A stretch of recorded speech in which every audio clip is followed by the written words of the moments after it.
शहर के उस नीले कैफे के बाहर एक बहुत ही अजीब नज़ारा दिखता था। एक काली कौवी रोज वाईफाई पासवर्ड वाले बोर्ड को अपनी चोंच से सहलाती थी। वहाँ बैठे लोग हंसते और इस नज़ारे का वीडियो बनाने लगते थे। सब सोचते थे कि ये कौवी शायद सोशल मीडिया की दीवानी हो गई है।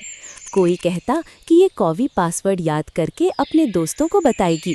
कोई उसे दुनिया की सबसे स्मार्ट और आधुनिक कौवी कहता था। उस नीले बोर्ड पर बड़े अक्षरों में कैफे का नाम और पासवर्ड लिखा था। कौवी घंटों वहां बैठकर उस बोर्ड के अक्षरों को घूरती रहती थी। लोग बिस्किट के टुकड़े फेंकते, पर वो उन्हें देखती तक नहीं थी। उसे खाने के सामान में कोई दिलचस्पी नहीं लगती थी। वो बस उस बोर्ड और कैफे के कांच वाले दरवाजे को देखती थी। ये सिलसिला पिछले कई हफ्तों से लगातार चल रहा था। कैफे में आने वाले कॉलेज के बच्चे उसे देखकर तालियां बजाते थे, पर उस कौवी का मन में कुछ और ही चल रहा था। कैफे के अंदर का नज़ारा बहुत ही आरामदायक और सुखद होता था।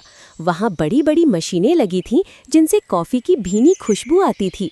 वहाँ एक बड़ा सा एयर कंडीशनर था जो सर्दियों में गर्म हवा फेंकता था।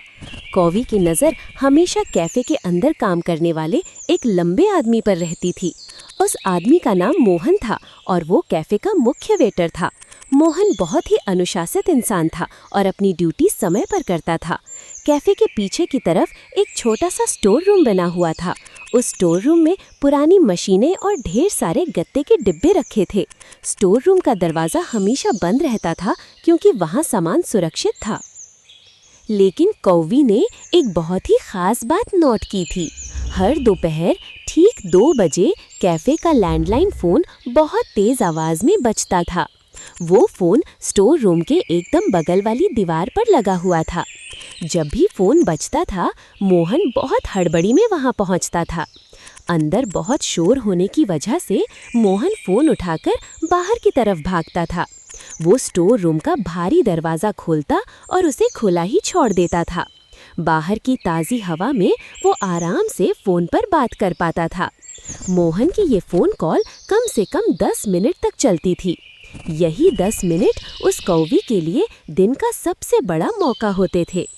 असल में उस कौवी का एक छोटा सा बच्चा था जो बहुत बीमार था। शहर की ये कड़कड़ाती ठंड उस नन्हे बच्चे के लिए जानलेवा साबित हो रही थी। कौवी ने देखा था कि स्टोर रूम के अंदर मशीनों से बहुत गर्मी निकलती है। उसने अपने बच्चे को पास ही के एक पेड़ के खोखले तने में रखा था। जैसे ही मोहन बाहर आता, कौवी झपट कर अपने बच्चे को चोंच में उठाती थी। वो बहुत ही सावधानी से उड़कर स्टोर रूम के अंदर घुस जाती थी। स्टोर रूम के अंदर एक कोने में बहुत सारे पुराने कपड़े और गत्ते पड़े थे। कौवी अपने बच्चे को उन कपड़ों के बीच धीरे से रख देती थी।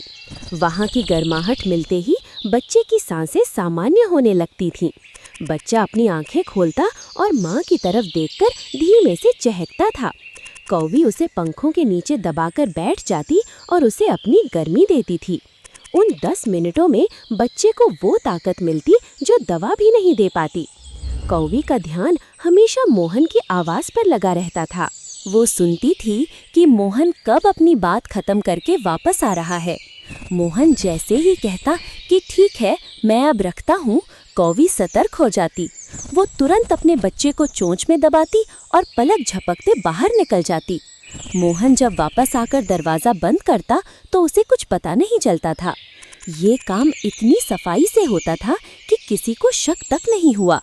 लोगों को लगता था कि कौवी बस वाईफाई पासवर्ड देखने में व्यस्त है, पर वो तो बस उस समय का इंतज़ार करती थी जब उसे अंदर जाने मिले।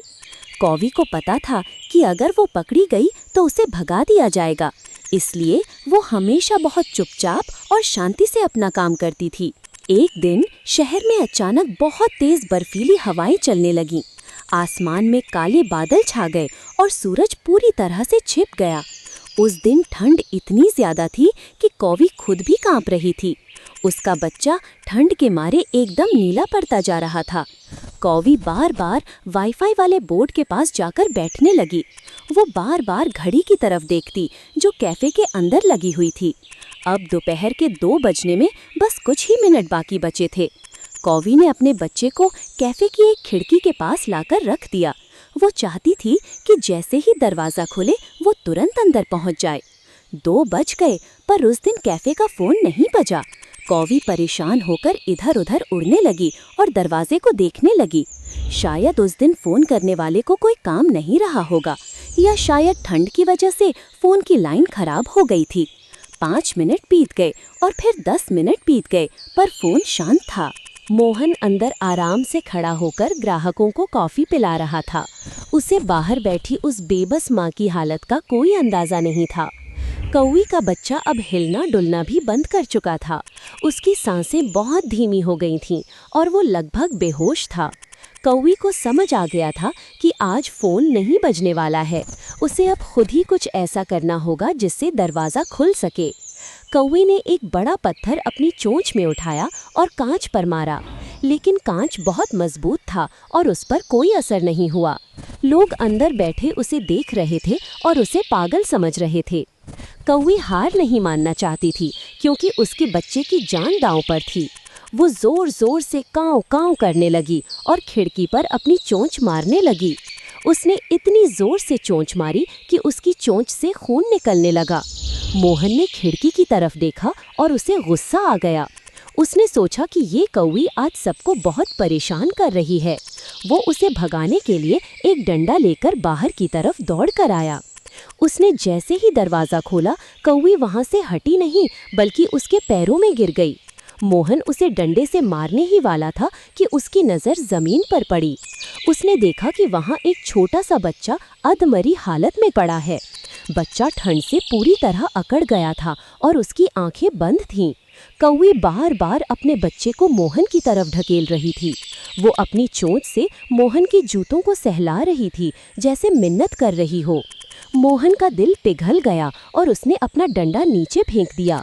उसे समझ आ गया था कि ये कौवी इतने दिनों से यहाँ क्यों आती थी। उसे अपनी गलती का एहसास हुआ कि उसने इस पक्षी को गलत समझा। मोहन ने झुककर उस नन्हे बच्चे को अपनी हथेलियों में उठा लिया। उसने महसूस किया कि बच्चे का शरीर बर्फ जैसा ठंडा पड़ चुका था। मोहन भागकर अंदर गया और स्टोर रूम का दरवाज़ा पूरा खोल दिया। उसने वहाँ एक छोटा सा हीटर चालू किया और बच्चे को रुई पर रख दिया। कौवी भी मोहन के पीछे पीछे उड़कर स्टोर रूम के अंदर आ गई। वो मोहन के कंधे पर बैठ गई और उसके कान के पास धीमे से चहकी। मोहन ने उसे सहलाया और कहा कि डरो मत, अब तुम्हारा बच्चा ठीक हो जाएगा। उसने बच्चे को थोड़ा सा गुनगुना पानी पिलाने की कोशिश की।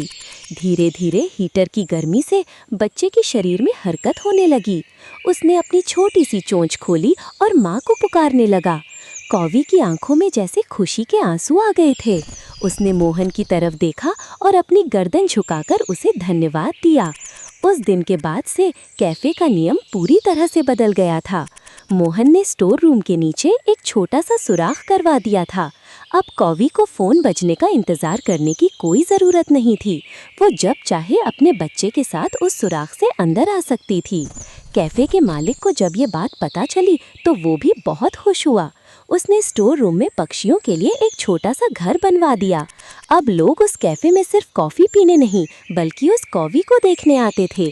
कौवी अभी भी कभी कभी वाईफाई वाले बोर्ड के पास जाकर बैठती थी। लोग अब भी उसका वीडियो बनाते थे, पर अब वो मजाक नहीं उड़ाते थे। अब सबको पता था कि वो कौवी पासवर्ड नहीं बल्कि प्यार और सुरक्षा ढूंढ रही थी। मोहन और उस कौवी की दोस्ती पूरे शहर में मशहूर हो गई थी। कौवी का बच्चा अब पूरी तरह स्वस्थ था और स्टोर रूम में खेलता रहता था। मोहन उसके लिए रोज ताज़ा खाना और साफ पानी वहाँ रख देता था। ठंड का मौसम अब धीरे धीरे खत्म होने लगा था और बसंत आ रहा था। लेकिन कौवी ने वो स्टोर रूम और अपना नया घर नहीं छोड़ा। वो रोज सुबह मोहन के कैफे आने का इंतजार करती थी। जैसे ही मोहन अपनी साइकिल से आता, कौवी उसके सिर पर बैठ जाती। लोग कहते थे कि ये कौवी कैफे की असली मैनेजर बन गई है। एक दिन एक बहुत बड़ा बिजनेसमैन उस कैफे में कॉफ़ी पीने आया। उसने मोहन से पूछा कि ये पक्षी तुम्हारे इतने करीब कैसे आ गया। मोहन ने मुस्कुराते हुए पूरी कहानी उस आदमी को सुना दी। बिजनेसमैन बहुत प्रभावित हुआ और उसने मोहन की ईमानदारी की तारीफ की। उसने कहा कि इंसानियत वही है जो बेजुबान की तकलीफ को समझ सके। उस दिन के बाद उस कैफे का नाम बदलकर द काइंड क्रो कैफे रख दिया गया। कैफे के बाहर अब एक नया बोर्ड लगा था जिस पर कौवी की फोटो थी। उस पर लिखा था कि यहाँ सिर्फ कॉफी नहीं बल्कि ममता भी मिलती है। कौवी अब आज़ाद थी और उसे किसी फ़ोन कॉल का इंतज़ार नहीं करना पड़ता था। उसने सिखाया कि एक माँ अपने बच्चे के लिए किसी भी हद तक जा सकती है, चाहे वो इंसान हो या कोई छोटा सा काले पंखों वाला पक्षी। मोहन को अपनी नौकरी से अब पहले से कहीं ज़्यादा प्यार हो गया था। उसे लगता था कि वो सिर्फ वेटर नहीं बल्कि किसी की जान बचाने वाला फरिश्ता है। शाम को जब कैफ़े बंद होता तो कौवी मोहन को विदा करने सड़क तक जाती। ये नज़ारा देखने के लिए राहगीर अपनी गाड़ियाँ रोककर खड़े हो जाते थे। शहर के शोर में ये एक बहुत ही शांत और सुंदर कहानी बन गई थी। इंसान और जानवर के बीच का ये रिश्ता बहुत ही अनमोल और सच्चा था। कौवी ने हार नहीं मानी और मोहन ने अपनी दयालुता को मरने नहीं दिया। अक्सर हम जिसे बेवकूफ़ी समझते हैं उसके पीछे कोई बहुत बड़ी मजबूरी छिपी होती है। हमें बस थोड़ा रुककर गौर से देखने और समझने की ज़रूरत होती है। उस कैफ़े का वाईफाई पासवर्ड अब पूरी दुनिया को पता चल चुका था, पर उस पासवर्ड से ज़्यादा कीमती वो गर्मी थी जो उस स्टोर रूम में थी। कौवी का बच्चा अब उड़ना सीख गया था और आसमान में कलाबाजियाँ खाता था, पर शाम होते ही वो वापस अपने उसी पुराने स्टोर रूम में आ जाता था। मोहन उसे देखकर मुस्कुराता और उसे ढेर सारा प्यार और दुलार देता था। समझदारी सिर्फ दिमाग से नहीं बल्कि हमेशा दिल से काम लेने में ही होती है।